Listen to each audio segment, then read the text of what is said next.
gets berated on the podcast we've created to commemorate action flicks, big horror, no tricks. John Travolta, Chuck Norris, insane clown posse, no fuss, no mercy, we discuss. Everything gets berated, no one is underrated. From the screen to the stage, except a new cage. No mercy, we engage. It was consensual. That's fucked up. Welcome to Everything Gets Berated, where we talk about everything other than indie horror and sometimes indie horror. I'm Amferny. Basically everything. And Everything. I am Brian with a B. Oh, God. Sorry, before we even jump into this one, man. I came home last night and I turned my TV on and it was, when did Paul Walker pass away? What film? And you know what I'm talking about. It was Fast 6. Okay, so he was in Fast 7, and I was like, wait a second, this seems like a little bit further out than, So a little piece of Fast 7 was on last night, and I watched it where... No, Fast 7. It's Fast okay, 7. Yeah. I don't know. But I watched some of it where they ride the Ferrari through one building across the freaking sky, and then into another building. Yeah. And they're just like, whoa, we did it one time, let's try it for a second time. I was like, oh my God. You know that dumb idea we had that actually worked? Dude, let's do it again. You know that accent that we did that would not work at all? Let's go 2 for 2. We might as well just hire Nitro Circus and have them ride big wheels over skyscrapers. Did I tell you my friend tried to prank me like that one time? He picked me up from the airport and his e-brake didn't work. And so anybody who's listening to this right now, there's a freebie that you can test to see your friends, how tough your friends are, okay? He picked me up from the airport and we're in Salt Lake, so it was kind of busy. And so his e-brake didn't work. And so we're going and it was kind of like peak traffic, and there's a stoplight coming up and he starts slamming on the ground of his truck. He's like, my brakes aren't working. And he starts pulling his e-brake, knowing that his e-brake didn't work. And he's like, what are we going to do? And I was like, fuck, man, go to the left. I was like, there's less cars over there. And he just looks at me. He's like, God. He's like, it was a joke. He's like, but Jesus, I'm glad to know that you're fucking like, all right, man, less damage is over to the left. Instead of me being like, oh my God. I was like, fuck, go to the left, bro. Like, let's do this. He got so pissed that his fucking joke backfired. But I was like, thank God I wasn't like, oh my God. Because he would have been like, what a bitch. Why do you have to be logical about my joke? Dude, I was very proud of that moment. Yes, you stayed logical in a tense situation. I should have been like, look for a ramp. Fucking gun it. They have one of those what is it, those runaway ramps for the truckers. Yeah. Like when I take my dad back to Laughlin, because there's it's like a 3 or 4% grade. Yeah. So like when you see the emergency off ramp there. Dude, have you ever seen a truck use one of those? I have not. Holy fuck, dude. It is something scary. Dude, Donnie and I were driving. I think we were either driving to or from San Francisco, and a fucking truck had to do that. And we're like, holy shit. They work, dude. I believe it. Absolutely work. Because we're just like, oh, he's going to fuck up. He's fucking up. And then all of a sudden it's like, and it slowed him down. I was like, holy shit. Like, I can only imagine that trucker's pants. They're already dirty because they use them as napkins, but now they're fucking full of dump too. Do you think he's like, I was about to say, do you think he's like Hulk Hogan picking up the limo driver? Dude, I was like that. I wasn't even in the truck. I had to pull over and switch my underwear. Did you see what just happened? Dude, I'm drinking Evan Williams and that Dr. Pepper, like strawberry something. I don't know. Man, I'm so irritated. I tried to order like Dr. Pepper Cherry Zero, and they swapped me for Dr. Pepper Zero. A bunch of nerds. I know. I got so many first world problems. Right. But anyways, we Uh, are where we yeah, we're going tonight. watching The Glimmer Man. We watched this Steven Segal 1990s action movie gem, which I okay. So the synopsis is supposed to be that Keenen Ivory Wayans plays a detective tracking a serial killer who uses like Catholic religious iconography and murders families, Oh, that's what your um, take on it?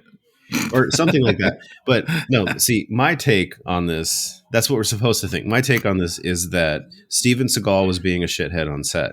So they just told him to act like his character, but he was really Jesus. just being himself. And he's just awful and terrible to everybody, and nobody likes him. Damn. Am Well, I far off? I mean, not really in the movie, but basically it's a hard ass comes in from out of town and finds or to find a serial killer. And the Yes. first day there, he saves a kid's life to show how tough he was because he jumped through that window, Oh yeah. Hmm. and it was a bad guy. He didn't like seeing how tough Steven Seagal was. So Steven Yeah. Seagal tries, or not Steven Seagal, the bad guy tries to kill Steven Seagal to prove how tough he isn't. Well, I think And we'll get it into didn't the work. reasonings on that because Yeah, but that's pretty much right. there's like a complex reason, He's like, "Thank you for saving semi-complex. my kid's life. I would like it if you shut up. Here's Can blackmail." you What? I'm just like, wait a try second. to Wait. keep him out I of just coming court? into town. What the I'm hell? rich. I can help you. Yeah. If he would have gone like that, like, hey, you know, we have a pretty big name in town. We'd appreciate it if we, could kind of sweep this under the rug. Not everybody fucking, this goes for every retail, every restaurant, every anything. Have fucking manners.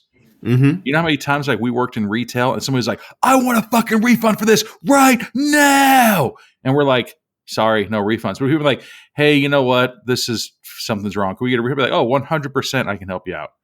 Yeah, But when you just come be in nice. fucking big balls, dick blazing, shit like that, nobody helps you.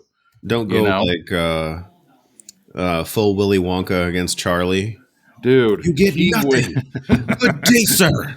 nothing. So that's my gist of the movie. But I'd like to point out, Kate, the first, you let me borrow the DVD. Okay. Yeah. And I knew something was up because it was just those old school. It wasn't even like the plastic case. It was like the cardboard case with a plastic outline. I think there's a newer version, but I refuse to pay more than $5 for this. Damn. But the movie opens up to a montage of just dead people and the LA homeless problem. Yeah, it's like Right? what is it like? I don't know if you remember that show from the '90s. There was before like Law and Order really started popping off and all that stuff. Right around that time, there was Homicide: Life on the Streets, and they had that like hard hitting music, and then all the crime. Yeah. And it's like What instrument is that? Is that a sax? it's like saxophone was really popular in the '90s. Dude, it's like the same music from like Boys in the Hood. Where it's like, Yeah. and it's that high pitch shit. And Oh, then yeah. you knew it was going to be bad because there was a hotel called like Two Palms Hotel or something, and Oh, it's yeah, struck like- by lightning and it knocks one of the palm lights out. You're just like, oh, that's Two palms. like what the fuck, like. It's not irony or it's not, it's like, nope, that's literally what happened. I mean, do you Like- think that was like a rapper before 2 Chainz? I fucking hope so. asking for a friend. I hope so. Oh yeah, I forgot. This movie is directed by John Gray. That name sounds familiar. He's done a bunch of like big action movie stuff. But not Jean Claude. No. Steven Seagal plays Lieutenant Jack Cole. Keenen Ivory Wayans plays Detective Jim Campbell. Jim Campbell. Isn't that in another movie too? Possibly. Campbell. Is that I mean- fucking Cobra with Sylvester Stallone? Somebody be. else. There's a Detective Campbell in every cop movie. Yeah. I mean, but he's the black guy. He's not the white guy this time. Dude, I'm going to Yeah, look up Detective Campbell's. Bob Gunton plays Frank Deverell. He's the father of the school. This what shooter or whatever he had. He didn't have a gun, but The upset boy because he had the upset his boy. girlfriend. Yeah. Oh no. Brian Cox plays Mr. Smith, the CIA guy, and John M. Jackson plays Donald Cunningham, the head of security for Frank Deverell. Okay. Oh, and also honorable mention Stephen Toblowsky. He's in a ton of stuff in the 80s and 90s. Who was their head security guy? That's John M. Jackson, Donald Cunningham. That guy. I remember like watching this movie as a kid, and I remember the ending fight scene being like so brutal and everything. And then as an adult, I watched the ending fight scene. I was like, wait a second. It just looked like Steven Seagal's playing with his food. Like it just looked like a high school fight, punch right in the face, and his nose is bleeding. He's like, and then you're like, all right, come on, hit me. End. But we'll get there. Yeah. Like that's 100% true how it was, man. I remember this fight as a kid, like, damn, he's fucking him up, bro. And then I watched it as an adult, and I was like, I kick people's asses bigger than this, or worse, or more, or whatever the fuck it's called. I mean, you always expect the final fight to be a little more like equal, like it's a big time fight. This was not that. I don't know, man. Especially like we'll talk about it a little bit because there's some scenes in there where the security officer's like, "Yeah, I want to give him some of my tough love," and you're just like, "Is that gay?" Like what? That sounds super super gay, right? If he's like, "I want to oil him up and butter them biscuits," you're like, "What? That doesn't." You're not even from the South, bro. Like you're in fucking L.A. It just sounds weird. Man. But so right off the bat, Steven Seagal comes into the movie. Yeah, he's in when we open up in the police department where they're talking about this killer that kills people with like, you know, religious, like crucifies people and stuff, right? Yeah, and they call him the family killer is what the killer's name is. And the only reason why I bring that up is because after Steven Seagal announces to everybody that he's a hard ass and that he answers to no one, and you're just like, oh, damn, that's how you introduce yourself. I was like, you know, could you imagine if like Betty introduced you to me for that first time and I was like, hey, Anthony, my name is Brian. I don't give a fuck about you and I don't answer to anybody. Would you be like, hey, we should be best friends? No, like I don't want to talk to you ever again. You sound like a nightmare. You'd be like, no, I didn't even ask you. But I don't know how we got here, but hey, my name is Brian. I don't answer to anybody. Anybody. And I was like, anyways, you want some water or anything to drink? We got like, what the fuck? And then I mean, for a Buddhist monk or like a Buddhist, it comes in pretty hard. Dude, hella hard. Dude. And then so they talk about the family killer, right? Yes. And apparently before this, he would go to a family and kill the family. Mm-hmm. Right? But then all of a sudden, I knew. I'm not even a detective, in case you didn't know that. I'm not a detective, but when I saw this person go into a motel room and just kill a guy and a girl, I was like, that's not the same guy. Yeah, it just feels like they're trying to like pin it on to him. But yeah, he's called a family killer. You got to make it fit.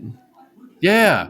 Everybody. And then everybody's like, it's the same MO. It's the same everything. You're just like, except one, they was in a motel instead of their house. And two, it wasn't a family. It was just that guy and that girl. Yeah. So there's strike twos right there. The hell out of my face. Feels like a copycat. Yeah. Then Steven Seagal's like, nah, this doesn't add up. And like he's going around like tasting blood to see if it's blood or barbecue sauce. He's like, this is blood, you know? He's a very odd cop. Yeah. And then I remember there was this weird-ass scene, a very, very uncalled-for acceleration scene when they take a call.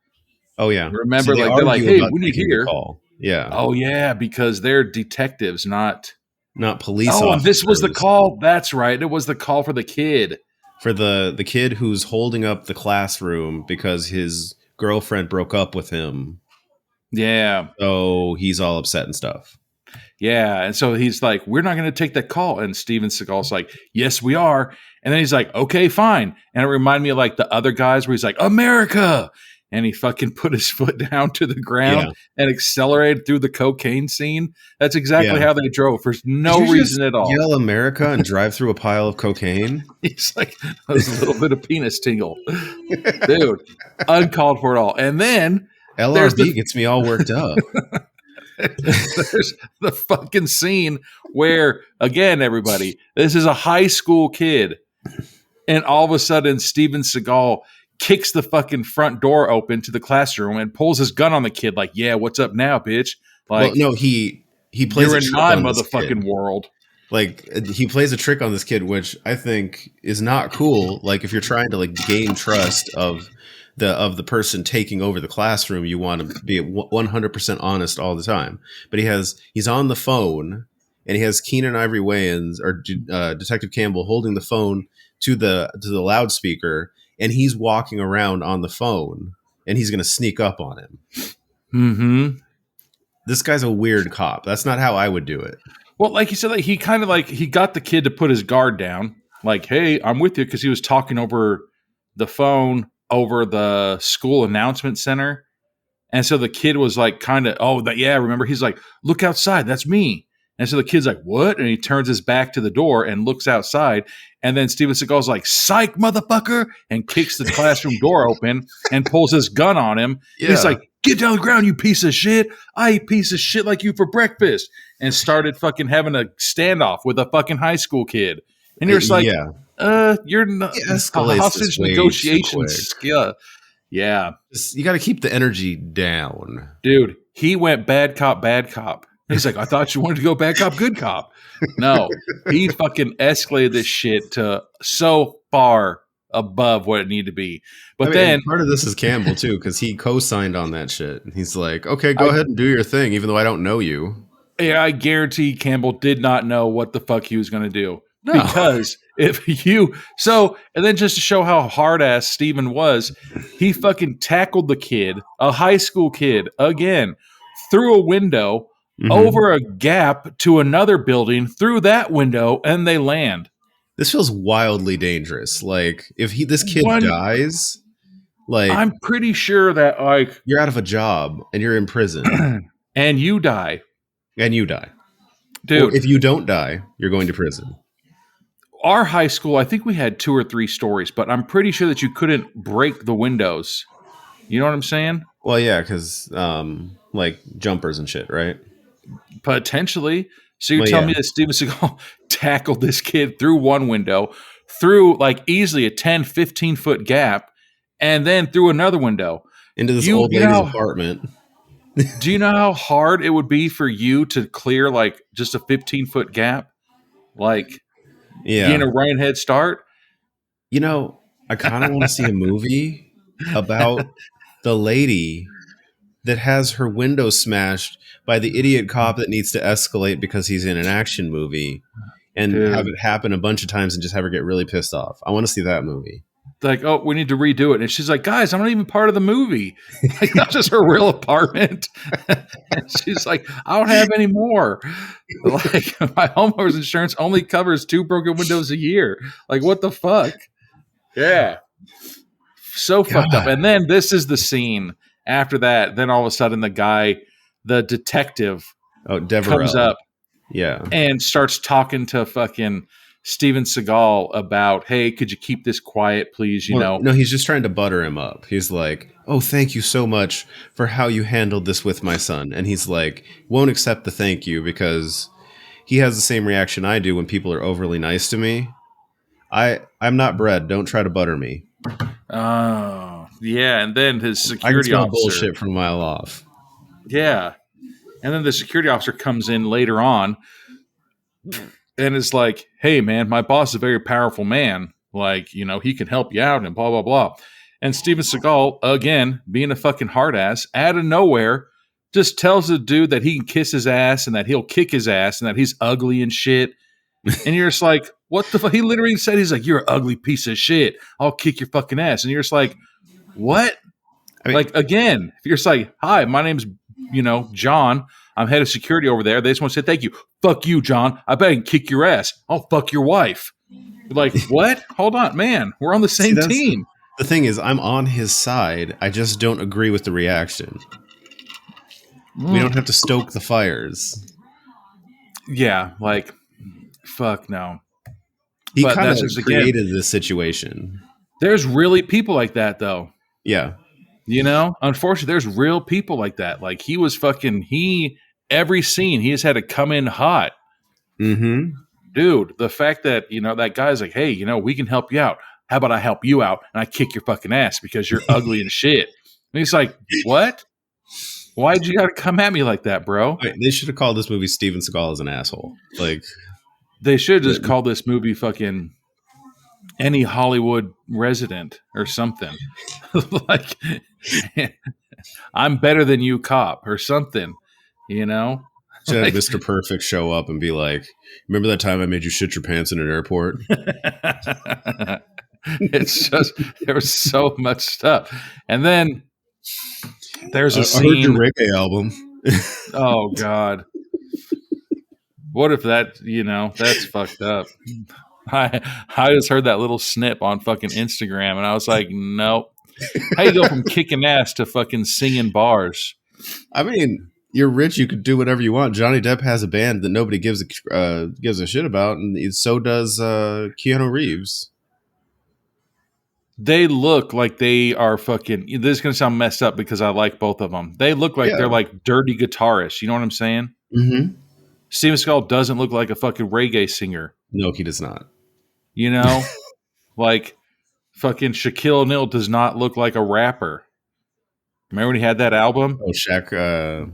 Yeah, Shaq Fu. Yeah, that was a video game. I had Shaq Fu. Sorry, Shaq Steel. That's the movie. Jesus. Like, we need to fucking anything with Shaq in it. Like the iPhone, iComputer, iTV, iDevice, laptop. Fuck, man. But so, and then there's a complete, I know it's a movie, but there was a scene that was complete fucking bullshit. They park and they're going to the Asian market. They park and all they do is just wave their hand nicely at a car and they cross 5 traffic lanes. Bull fucking shit. Bull fucking shit. Especially in downtown LA. Come the fuck on, man. Ain't nobody going to let you cross the street like that. Shut the hell up.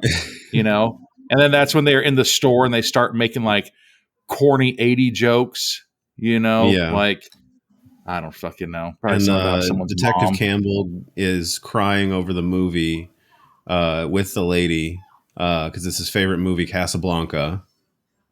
And then he starts having allergies.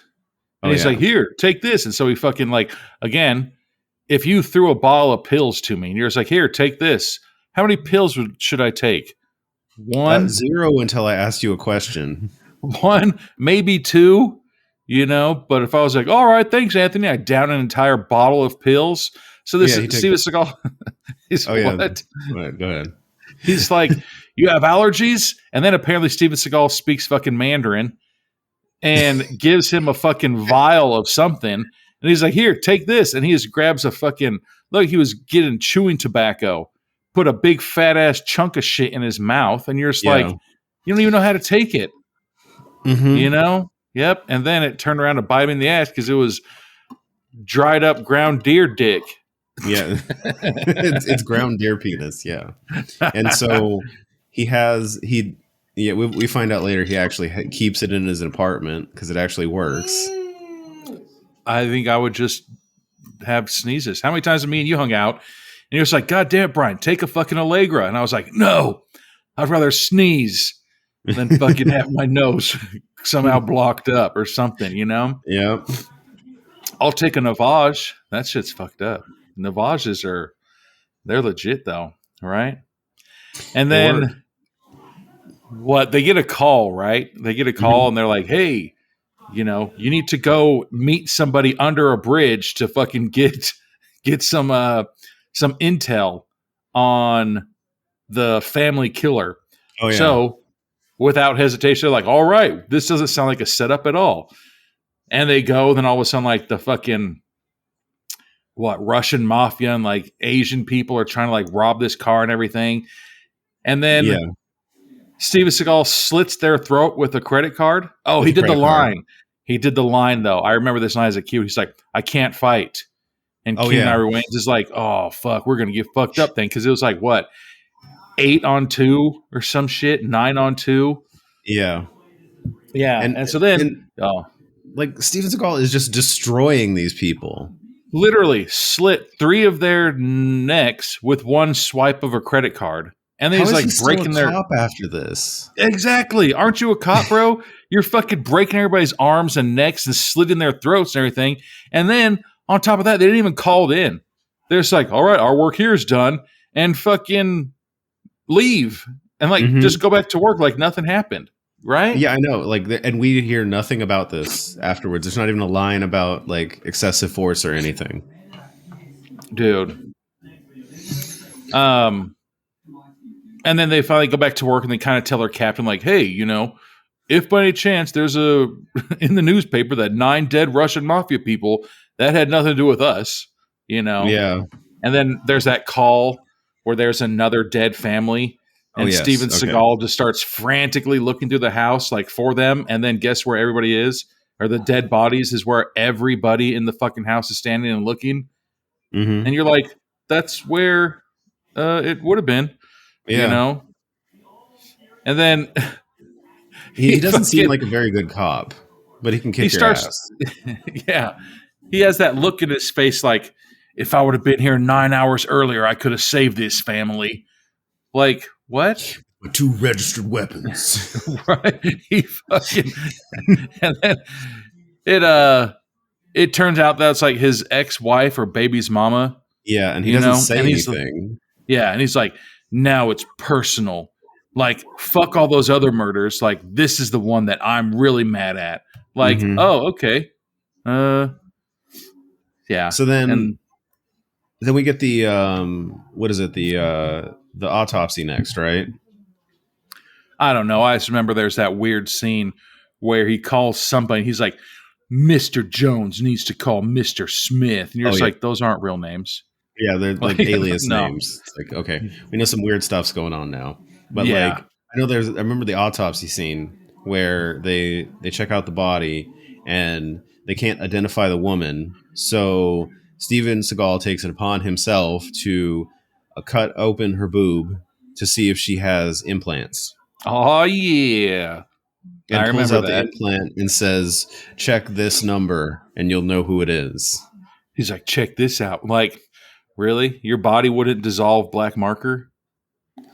I mean, I've seen in some shows that they can, like the what is it? The bag or the silicone bag is registered. So they're all individually registered. So you can know like who put it in.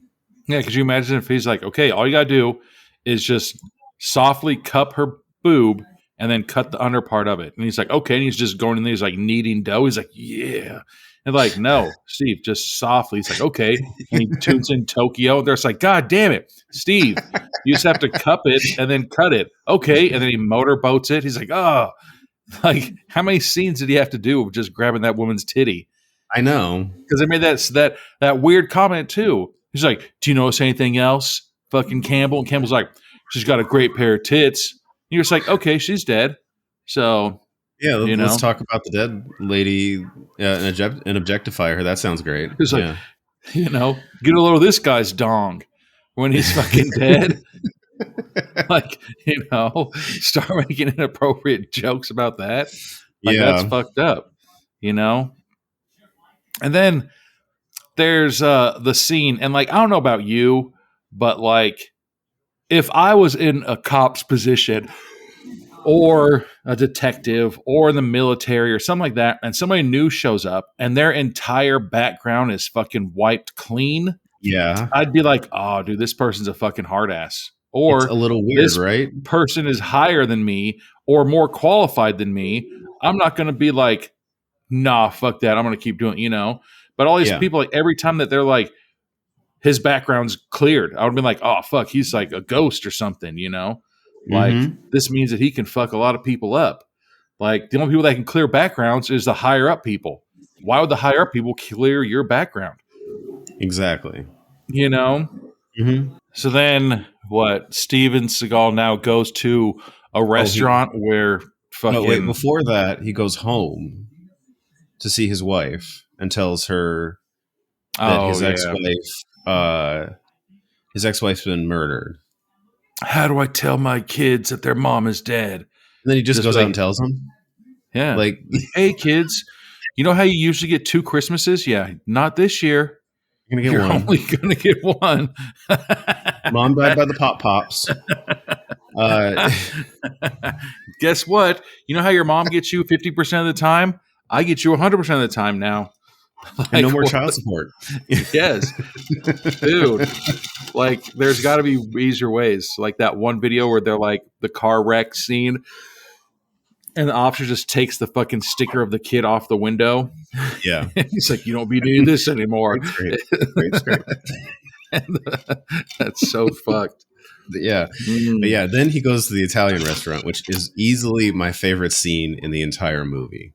Dude, it's the fucking bad guy from Wolverine, the guy that made Wolverine. Oh yeah, it is. Yeah. And then I'm pretty sure, so like he goes to this restaurant, that dude's like The original eating. General Stryker. Yeah, that dude's eating, and I'm pretty sure that was just Steven Seagal like, oh, we're breaking? Okay, time to eat. And he just sits down and starts eating people's food. Like, Yeah, that so wasn't he part of the gets movie.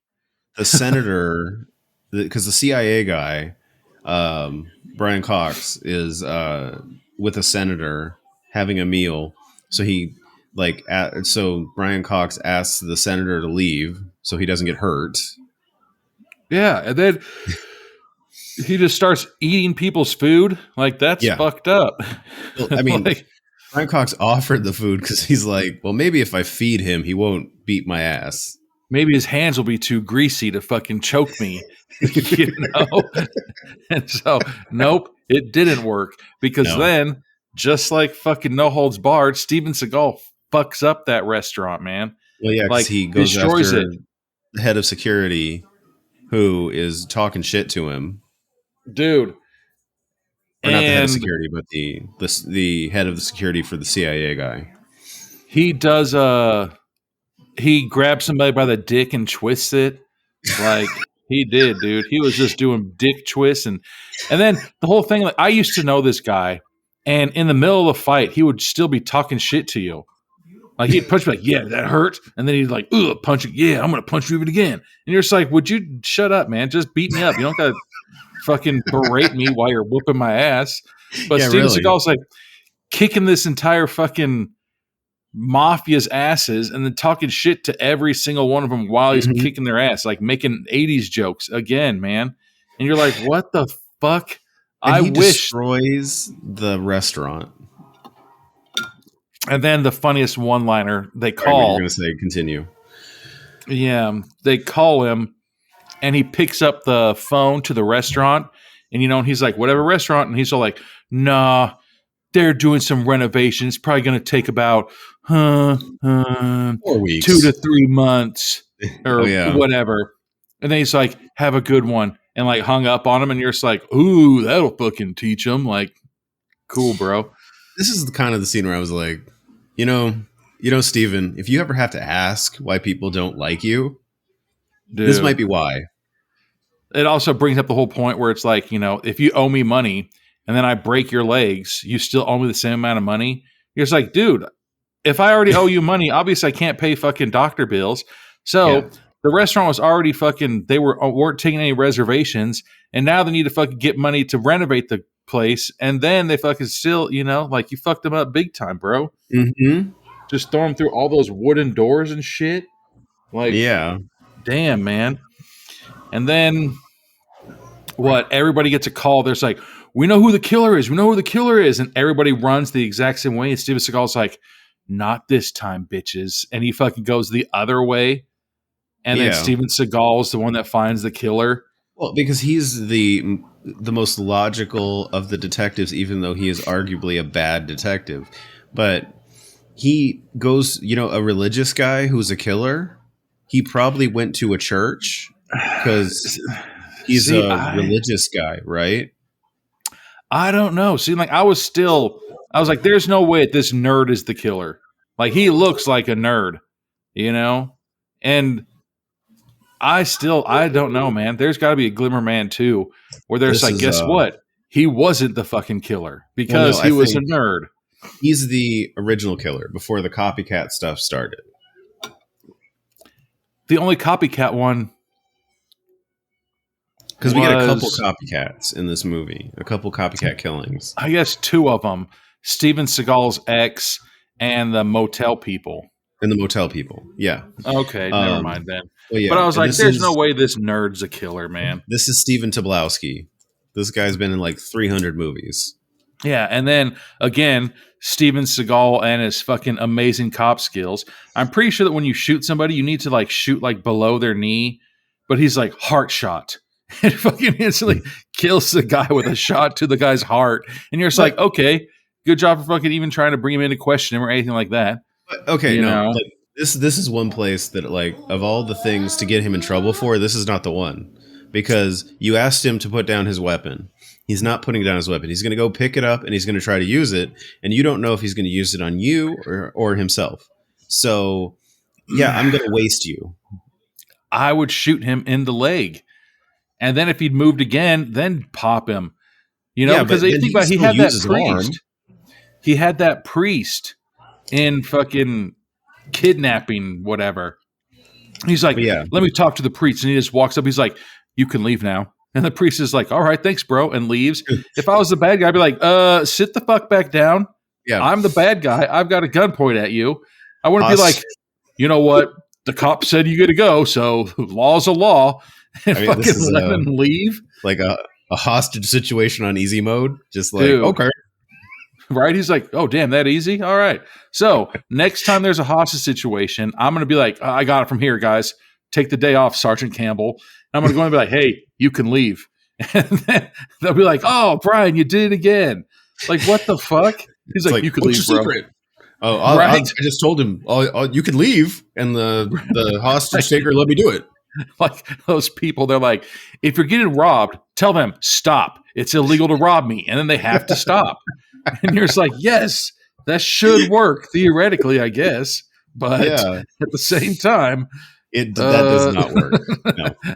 if they're robbing you, they're already breaking the law. I mean, you Unless know it's why like, people are criminals? It's because they break the law, oh, that makes sense. not because they follow the law. So then there's the fucking next hard ass scene again where fucking Steven Seagal's in a lie detector test and he just blows every question out of the water. They're like, have you ever climbed the Himalaya mountains? He's like, yes. Yes. Have you ever moonwalked on the fucking Tibetan monk? Yep, I have. Have you impregnated 8 women in one night? Sure did. Like fucking every question.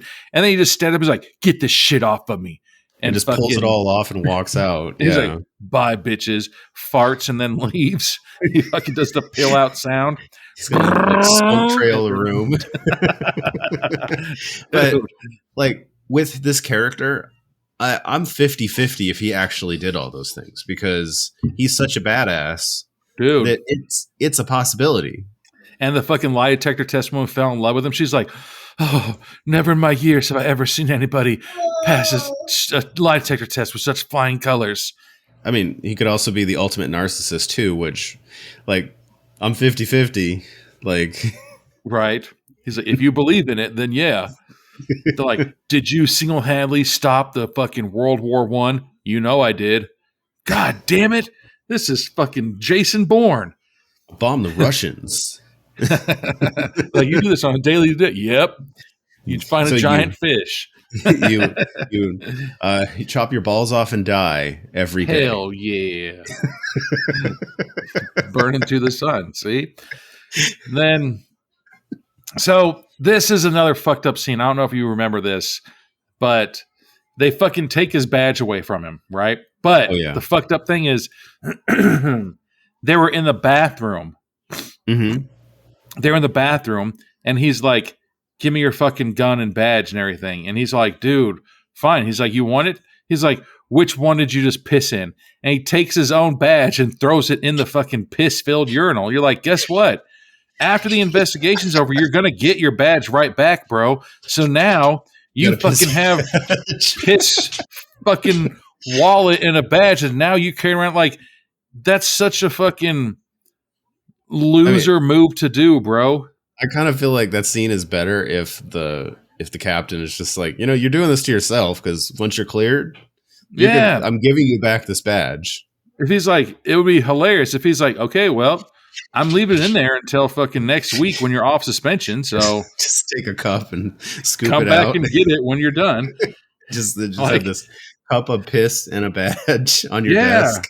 But here you go, and now you have to carry this around in your fucking. I just add asparagus. Like, what the fuck? Like, what did he think he was going to do? I had everybody in the office piss, and then we threw it in that. Yeah. Enjoy. That's what, be like, well, I need a new one. Be like, nope, sorry. You don't get a new fucking badge or a new wallet for it until your fucking probationary period is up. You have to walk around with a pissy badge for 90 days. Congratulations. Exactly, you fucking idiot. Like, if you're just like, Brian, can I borrow a beanie? I was like, yeah, God damn it. Here's mine. I threw it in the toilet. Be like, well, I'm going to give it back to you. Like, what the fuck was he thinking, man? But he just thought he was such a hard ass and threw his own badge in the fucking toilet. Like, you fucking idiot. Yeah.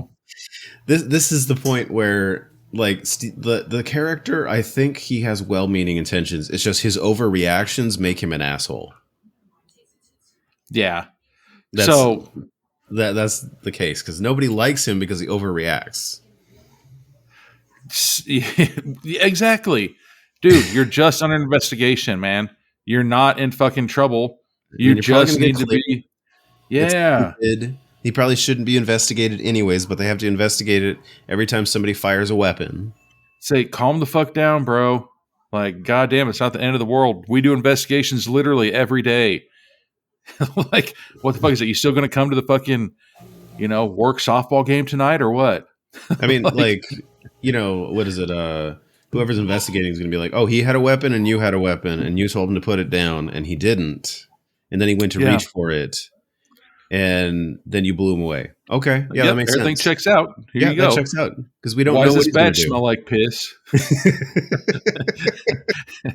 Here you go.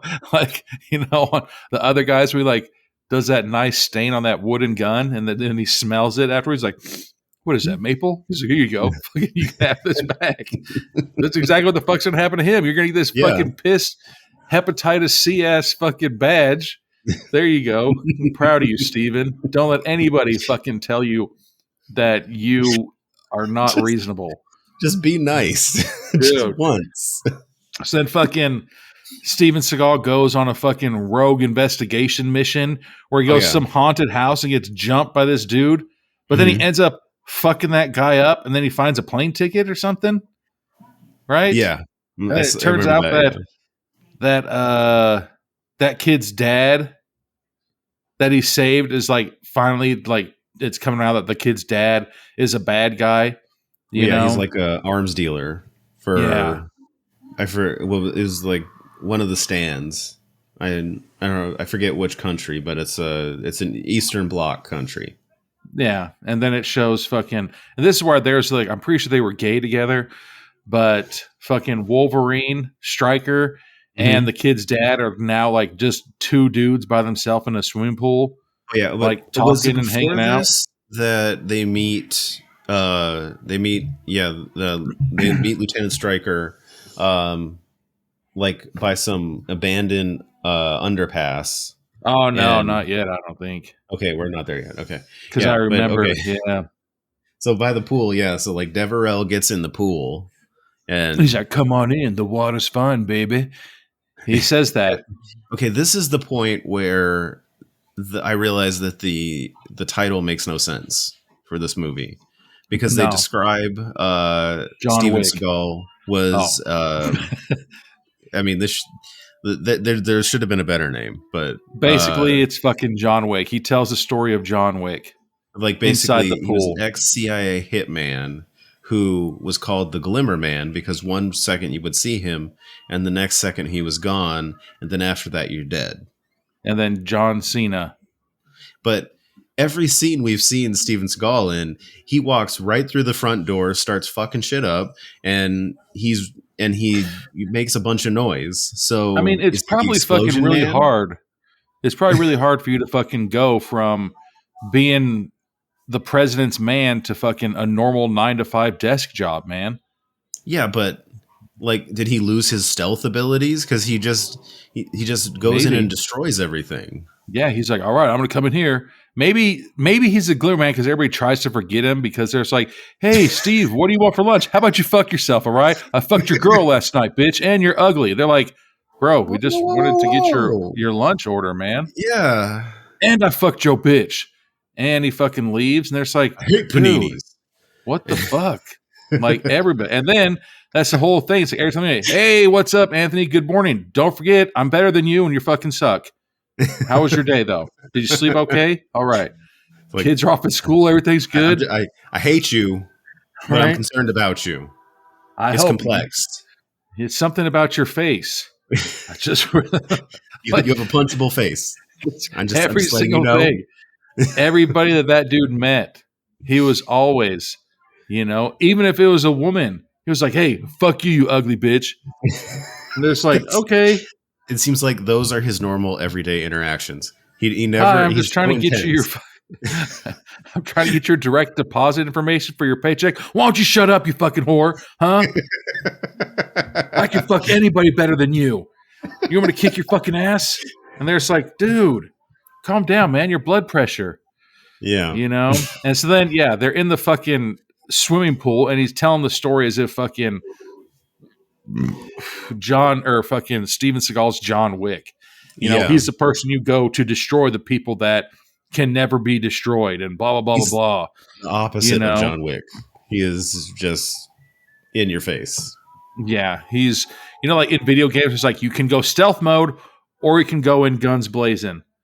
I have gone guns blazing every time. Me too. There's like, Yeah, I respect the hustle. I'm just saying, like, good thing there's reset buttons in fucking video games. he is not the Glimmer Man. He's not. Yeah, and then they start getting Steven Seagal and Campbell start getting fucking pinpointed.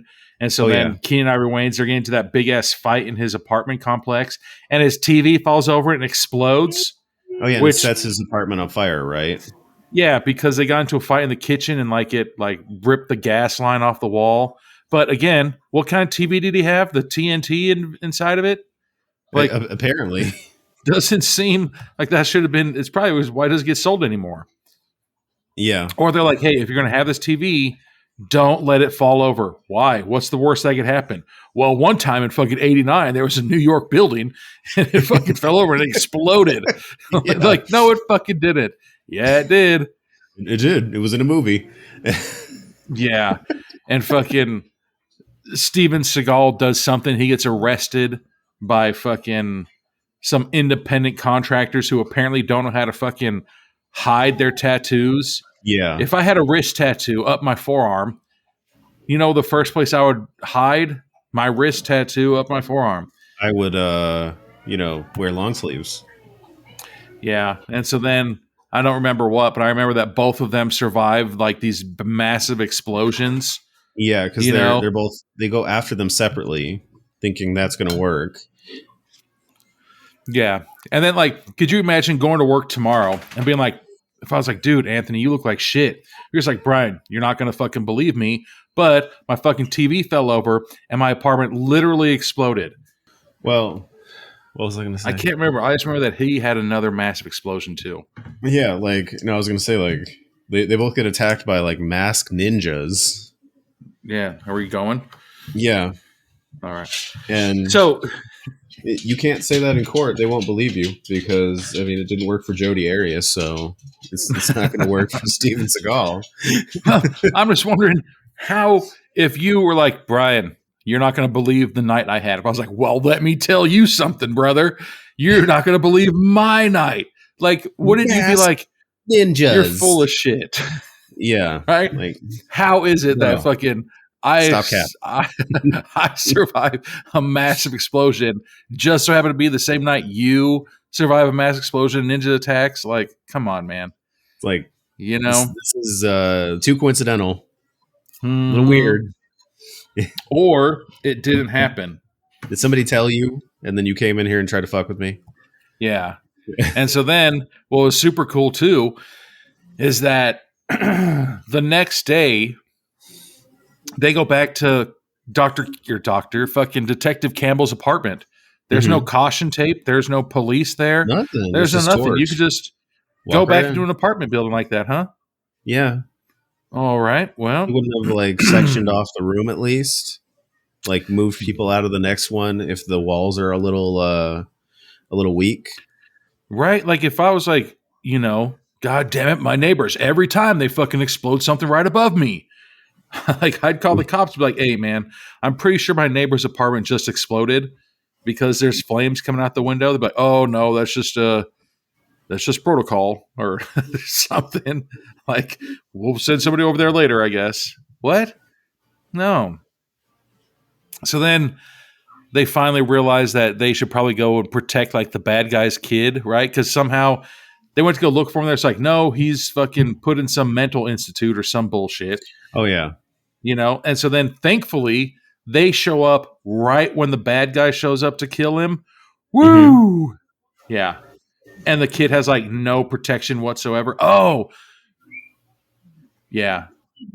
And you're like, really? You guys were right in time? Like, damn. I know the timing is amazing. Yeah. And then what's funny is like if we go back to that pool scene, fucking Stryker is telling him, he's like, you know what? We need to kill every loose end. And the guy's Yeah. like, who? And he's like, your son, your fucking security officer. He said a third person too, I thought, or you. And Mm-hmm. he's like, two of them need to be gone. And so he's like, okay, like what the fuck? He's like, okay, you can kill my son and I'll take care of my security officer. Like, what the fuck? You just said that? Like, goddamn, you're that big of a bad guy? Yeah. So they go and, they save the So kid, they save and the the kid kid. just instantly spills the beans. I know. And And then then they this set is, up yeah, a standoff or well, not like a yet. meeting. Oh no, we're not Oh, there yet. yeah, they Sorry. set up with fucking Stryker, Yeah. and then they kidnap Stryker, and then this is where, The you underpass know, scene. Yeah. yeah. They Like, jack up his leg, right? And he's got to hobble to the hospital. they shoot him in the foot, and they Yeah. shoot him in the hand. I mean, like, hopefully I never get shot in the foot and a shot in the hand, but I would think, okay, if I was a fucking CIA killer and military op man and fucking I've killed people and all this shit, like, I would like to think that I'd be tougher than to get shot in the foot and shot in the hand and instantly start spilling the beans I on know. every person. He's like, and then one time in third grade, my classmates took my teacher's lifesavers. And it's like, we're not talking about that. We're talking about the fucking them titties that we had to cut out and look at, Like he Yeah. was spilling beans on everybody, dude. He's like, and then the reason why you didn't pass your fucking test in the department was because of Margaret. Margaret had a thing out for you. And Steven's like, God damn it.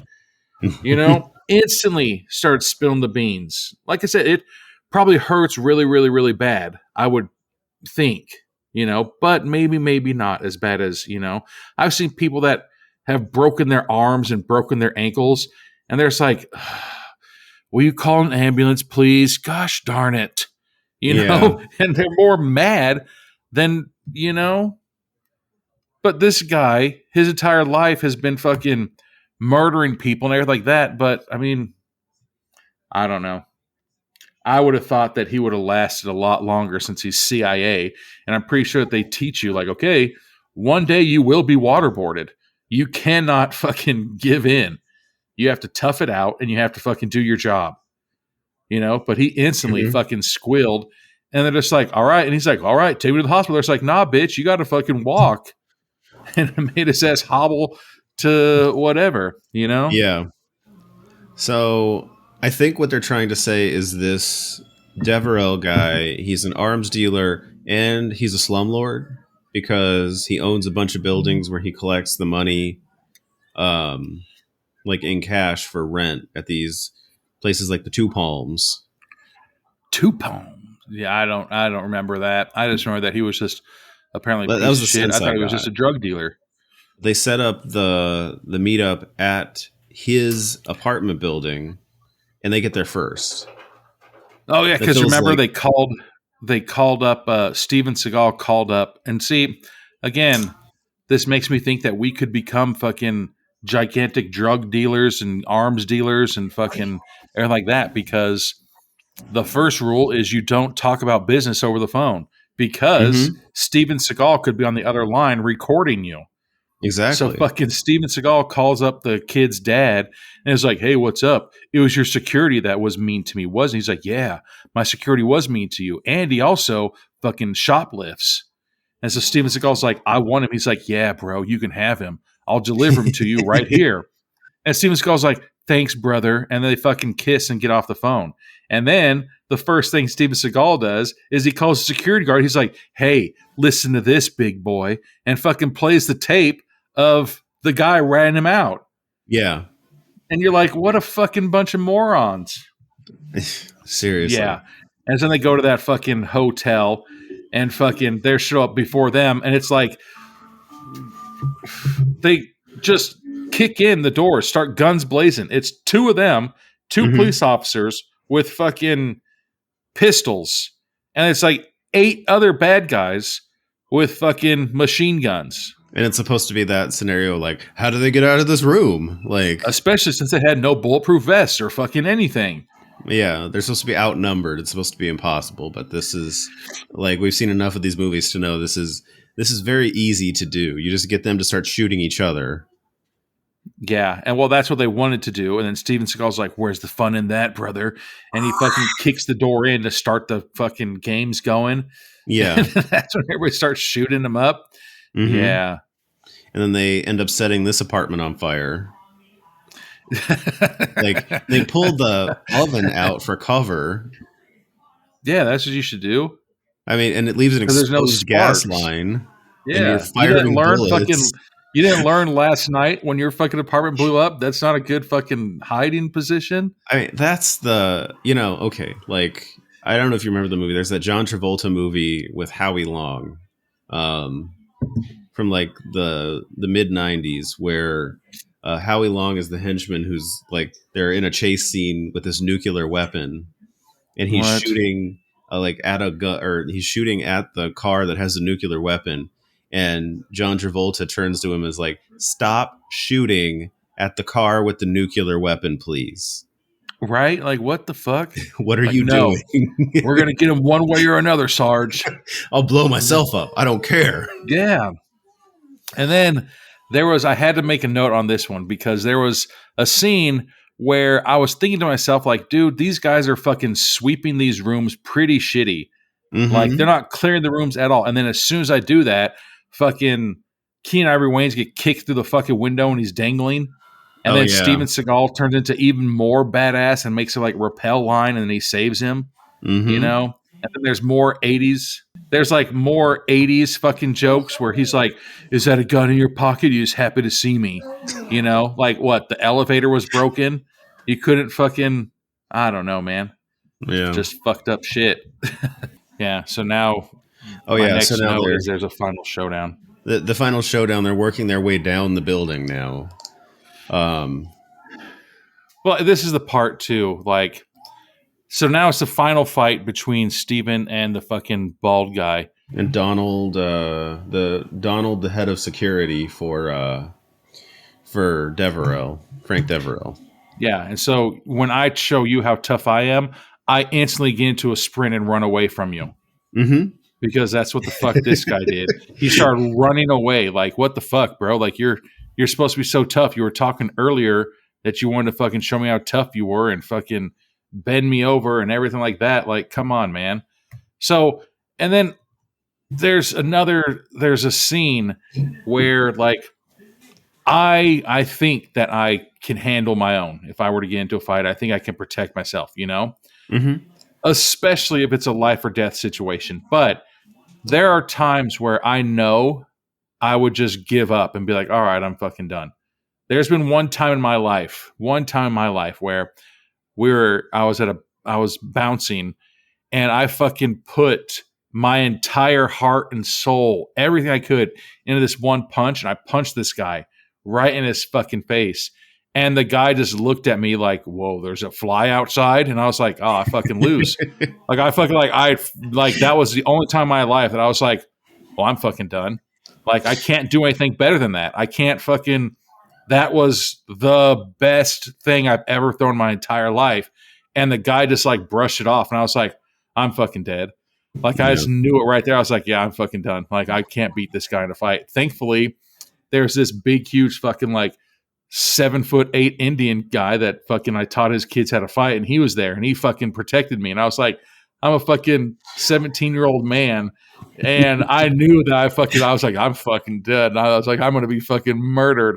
Mm-hmm. And yeah, so this guy, so he was just throwing fucking 178 punches and kicks, and fucking not a single one fucking landed on Steven Segal. And on top of that, like taunting the entire time. Steven Segal didn't even take one step back. No. Right there, I'd be like, you know what? I fucking quit.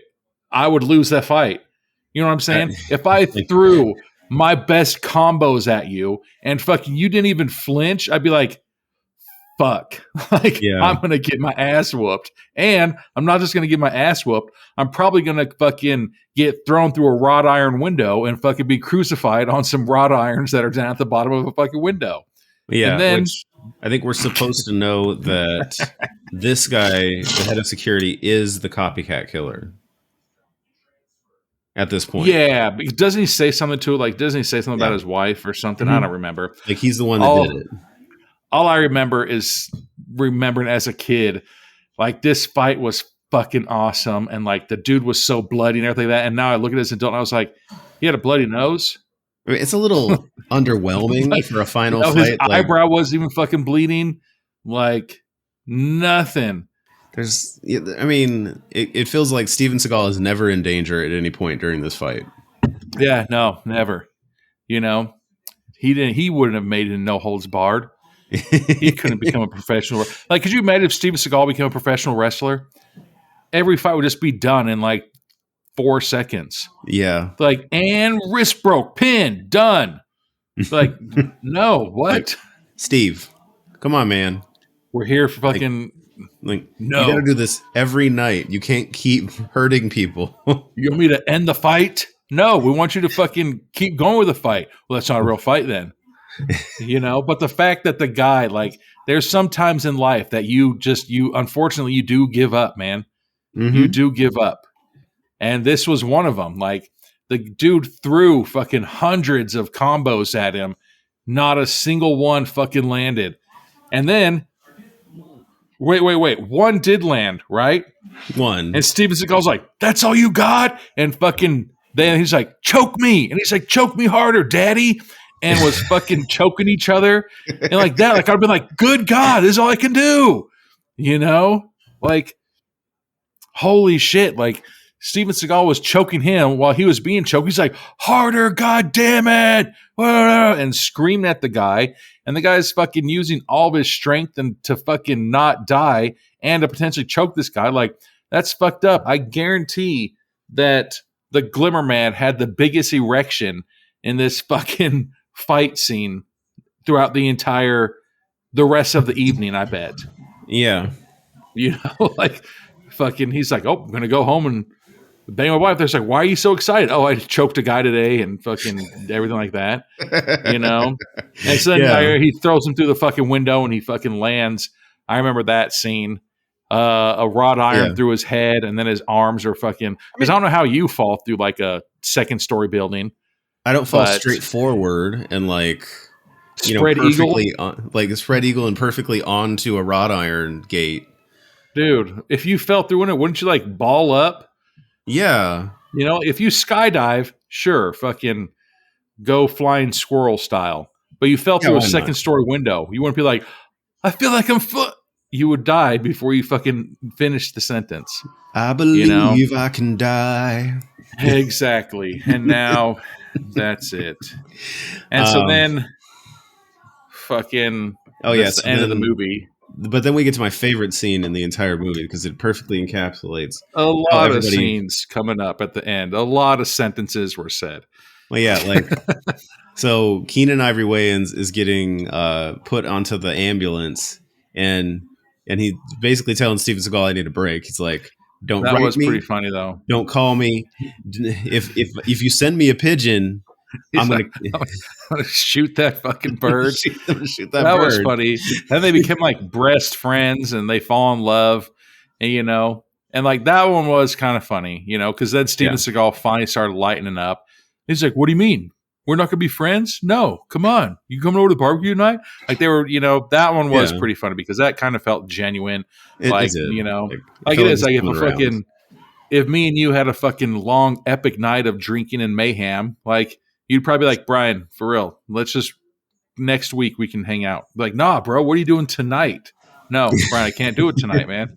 Like fucking next week. "No, Anthony, But Right. before that, fucking Steven Seagal goes downstairs and he sees his boss and he's like, "Hey, tell my wife that I'm okay." You're just like, why don't you call your wife real quick? Your fingers work and you have a phone, right? "Hey, babe, you know that fucking how you told me today to don't leave the house on my bulletproof vest? I didn't listen. And then there's a gigantic shootout in this fucking motel that I caused. I'm okay, though." It takes 10 seconds to call your wife. "Babe, I'm perfectly fine. I'm healthy. I don't even need to go to the hospital. I'm just going to go to my office for work and do some paperwork real quick. If you want, come to my office. Love you. Bye." Perfectly fine. But instead of being like, "Hello, is this the lone wolf's wife? I was supposed to call you and tell you he's okay." I'd be like, "How come he can't call me?" Yeah, really. "Well, he's on duty and no personal calls while he's on duty. So, fuck that guy." Like, really? Even after fucking explosions and fucking murdering mafias and fucking everything like that, he can't take 10 seconds out? Nope, sorry. He already took his 2 mandatory breaks for fucking 8-hour shift. Like, he's not allowed to call you. You get I two have to call 15s you. and a 30, and you've used all of them already. Yeah, exactly. Like, and actually, you weren't approved to fucking make that rappel and hang out the window. So that's considered fucking, what the fuck is it? Like, where it's a little bit more dangerous work than normal. Like, you weren't approved for that. It's hazardous duty pay. Yep, you're not approved for that. You actually give me your badge so we can do some more investigation on this incident. "What toilet you take a shit in?" And he throws it in that one. Yeah, dude. Right, and then at the end, the officer gives him back his badge. Mm-hmm. I would be like, "Did you sterilize this?" Because I'd be like, "Well, you're the fucking asshole doing the goddamn toilet. I'm not going to put it on bleach. You do it. You stupid idiot." Like, what the fuck were you thinking? You literally got mad at me yesterday and fuck gave it to me, and I just gave it right back to you. I didn't even clean it. I fucking hope it smells. Yeah. I hope you get pink eye every time you fucking touch your badge. Like, such a fucked up thing, man. Like, I remember watching all of these fucking people as a kid and remembering that I loved all these movies. Like, I don't know if we should ever watch Under Siege. We should. Because that was a cool ass movie. Yeah, but here's Steven the thing. Seagal was fucking awesome. So, all right, sorry, what? For all of the parts that make no sense and for all of the stupidity in this movie, I wanted there to be a sequel to this. There needed to be a sequel to this and have it be just as ridiculous because it's fun. Like, so every action movie, okay, everybody always did karate or like kind of a mix of karate and hop or taekwondo and stuff like that, every fucking action movie it was, the Bourne Ultimatums, all those Jason Bourne movies, they always had karate and taekwondo, and then like, even like kung fu movies, the majority of those, like, I'm pretty sure that's not kung fu. You know what I'm saying? Yeah. And so then all of a sudden fucking Steven Seagal comes, and Steven Seagal does the majority of his shit is fucking, it's Aikido. And that was so fucking awesome. Aikido and fucking Kempo, where it's like 80% hands and 20% feet. And so that's why Steven Seagal was such a fucking badass back in the day, because every other person was fucking doing karate, Yeah. and you're just like, well, watch this. Steven Seagal's going to come in here and fucking do pressure points on you and fucking illegal knife holds and neck breaks and chokes and shit like that. It's fucking awesome. And then we started progressing and fucking we got to Tony Jaa. Tony Jaa brought fucking Muay Thai to the fucking world. Yeah. And you're like, holy fuck. Like, and then people start realizing, like, damn, Muay Thai is pretty fucking legit. And all this shit. So that's why Steven Seagal, like, as a kid, I fucking loved him. As an adult, it still is, it's still pretty good. But as a kid, you got a taste of something different, Like I said, every single person was fucking always karate and taekwondo and everything like that. And he fucking was like, watch this with my hands, Yeah. Steven Seagal fucking 100% badass back in the day. He might have been a fucking dickhead in real life and everything like that, but he could potentially, I've heard, do all that shit in real life, where I'm pretty sure there's other people like, did you know everybody in Kill Bill, none of those people knew martial arts in Kill Bill. They sold it well. They all fucking learned to just do those things there. You're just like, holy shit. So it's like, sexy there's this dance guy, fighting? Dude, there's this guy, I don't remember what his name is, but he's in so many kung fu movies. He's never done kung fu. You're talking about like what's his name, Chow Yun Fat or whatever? Maybe, maybe, but like Steven Seagal fucking actually knows his shit and is able to implement it into his movies, which is fucking awesome. But do you ever wonder why he's never been in an Expendables movie? I thought he was. Was he? I don't know. But it's like, here's something like Dolph Lundgren. Like, what did he do? He was in Rocky, right? And he was a boxer. But I love Dolph Lundgren, even though, like, he was an action person, I guess. But what the fuck? Like, Dolph Lundgren, he's just a fucking genius. What does he have a degree in, like, fucking bio? Physics. Yeah, Dolph Lundgren's a fucking... He's a rocket scientist. Yeah. And he fucking is a Russian who beat up that dude and killed him. Yeah, he's never been in the Expendables. He said, life is too short to work with funny people. It's not clear who he was referring to, but it's possible Sylvester Stallone or Avi Lerner. Apparently, he doesn't get along with them. That's so stupid, He was offered 20 million. Oh yeah, I heard about that. Shut the fuck up. 20 million to fight Jean-Claude Van Damme in the UFC, but it never happened. Or in some organization. But you see, like that though, if you, I don't know. When I was younger in high school, we had these tournaments. It was called, I think, Denver Takes All, and it was kind of like the fucking blood sport. It was like, martial arts, come over here and fight in the tournament. Yeah. But it's kind of, I don't know. Because Jean-Claude Van Damme, like, he's like a world champion fucking, I know it's kickboxing and something else. So he's a fucking real, Oh, yeah. No, he's legit. I love Van Damme. See, and like, Bloodsport was such a good movie as a kid. Like, I still watch that movie now. But there's some scenes where you're just like, come on, man.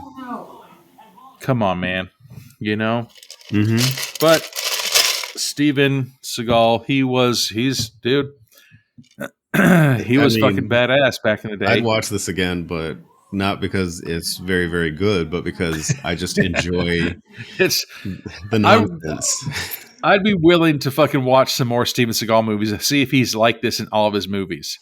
We should go down that rabbit hole. Let's see how he was, because in fucking Under Siege, he was the chef. So he wasn't like, a super main character.